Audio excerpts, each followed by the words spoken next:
Meus irmãos, a paz do Senhor, meu nome é Luiz, esposo da Sunamita, e pretendo estar junto com os irmãos, irmãos, tá bom? Porque a correria do dia a dia é muito grande. Pretendo estar com os irmãos nos finais de semana realizando os devocionais, tá bom? Do Novo Testamento. Mas antes de prosseguir esse vídeo, eu queria te fazer uma pergunta. Afinal de contas, quem é este homem que até o vento e o mar lhe obedece? Que homem é esse? Você conhece? Pois bem, nós vamos estudar sobre este homem hoje no capítulo 8 de Mateus. E o capítulo 8 de Mateus vai falar sobre alguns milagres que Jesus realizou. Como nós estudamos nos capítulos anteriores, Jesus estava pregando no monte, então o sermão do monte. E após ele descer da pregação, aquela pregação linda, que toca, que mexe com os nossos corações, ele se depara com um leproso e o leproso começa a adorar Jesus.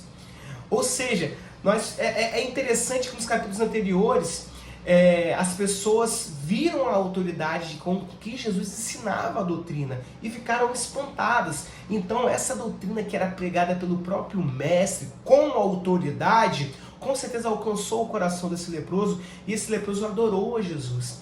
E Jesus, ao ver a adoração do leproso, pergunta: e o que você quer?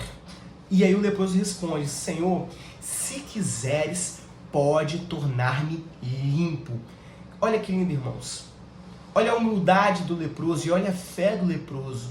O leproso, naquele momento, ele teve esse discernimento de que ele estava conversando com uma autoridade e que essa autoridade tinha poder para resolver a situação dele, ou seja, limpá-lo da lepra. E foi isso, talvez Jesus olhando para aquele leproso com amor, com carinho, fala bem assim: olha, eu quero ser limpo. E no mesmo momento, Jesus estende a mão e cura aquele leproso, ele limpa. Irmãos, claro que nós estamos aqui falando de uma doença física, mas Jesus não quer limpar só a sua pele, talvez de uma doença física, mas quer limpar o teu coração, quer limpar a tua alma, quer te limpar de todo o pecado. Esse é o nosso Deus que veio para limpar. Logo após, Jesus encontra com o centurião.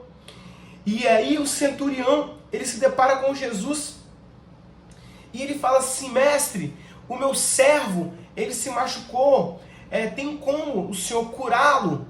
E aí o Senhor também, movido de compaixão daquele servo, fala bem assim: olha, eu vou.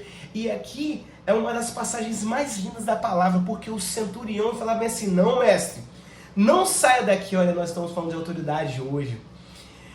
E o centurião fala bem assim: não, mestre, não é necessário que o Senhor vá até a minha casa, porque eu não sou digno. Realmente nós não somos dignos de estar sobre o mesmo teto de uma autoridade, a autoridade das autoridades. Nós não somos dignos. E o centurião fala bem assim: mestre, eu também sou detentor de poder, eu tenho também autoridade. Claro que a autoridade do centurião é pequenininha comparado ao rei dos reis, ao Senhor dos senhores. E o centurião fala bem assim: mestre, apenas, aleluia, apenas uma palavra basta. Porque eu sou homem de autoridade, eu falo para os meus servos irem e eles vão. Quanto mais o Senhor, apenas uma palavra é necessária. E o Senhor disse: olha, tamanha a tua fé. Jesus ficou maravilhado com a fé do centurião. E o Senhor falou assim: pode ir, porque o teu servo estará curado. E foi isso que aconteceu. Logo após, Jesus cura a sogra de Pedro. A sogra de Pedro estava na casa de Pedro com febre. Para vocês verem que Jesus não cura apenas leprosos, cura doenças graves, mas Jesus também quer curar a sua dor de cabeça, Jesus também quer curar também a sua febre. Jesus, ele é o médico dos médicos. Jeová Rafa é o nome dele, glória a Deus. Ele cura.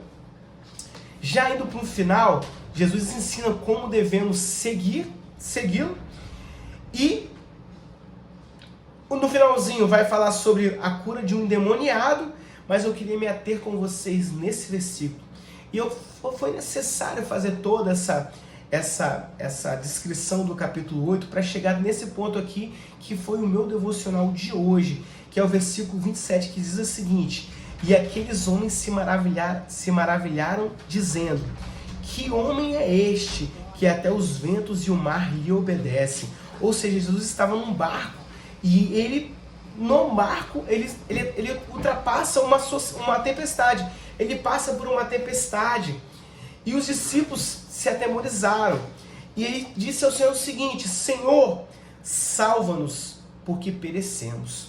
E o Senhor, ele se levanta e fala bem assim: por que temeis, homens de pequena fé? Então levantou-se Jesus, repreendeu a tempestade, repreendeu o vento e o vento e o mar, eles silenciaram. Meus irmãos, aqui foi literal. A tempestade realmente estava acontecendo naquele momento, os ventos eram fortes e o mar era revolto. Não tem como deixarmos de associar essa tempestade aos problemas que vivemos em nossas vidas. E muitas são as situações. Mas saiba de uma coisa: na proa do teu barco está um que tem autoridade para repreender o mar e para repreender o vento. E ele pode sim fazer cessar toda essa turbulência que você talvez possa estar ocorrendo, toda essa dificuldade que você possa estar passando. Esse é o Senhor dos Senhores, né? O grande El Shaddai, que tem todo o poder e que até o vento e o mar lhe obedecem. Se o vento obedece à voz do Senhor, se o mar obedece à voz do Senhor, quanto mais o seu problema que você está passando, ele também ouvirá a ordem que virá da parte do Senhor. Acalma-te, aquieta-te, é a hora do livramento, é a hora do refrigério, é a hora da bênção para o meu servo. O Senhor quer fazer isso, claro, se for da vontade do Senhor, mas enquanto isso, procure a autoridade que pode intervir no seu problema. Espero que Deus tenha falado ao seu coração, tá bom? Não deixe de curtir, compartilhar e comente, tá bom? Para que o YouTube ele entregue para esse conteúdo para mais pessoas e mais vidas sejam alcançadas com a palavra de Deus. Que Deus te abençoe.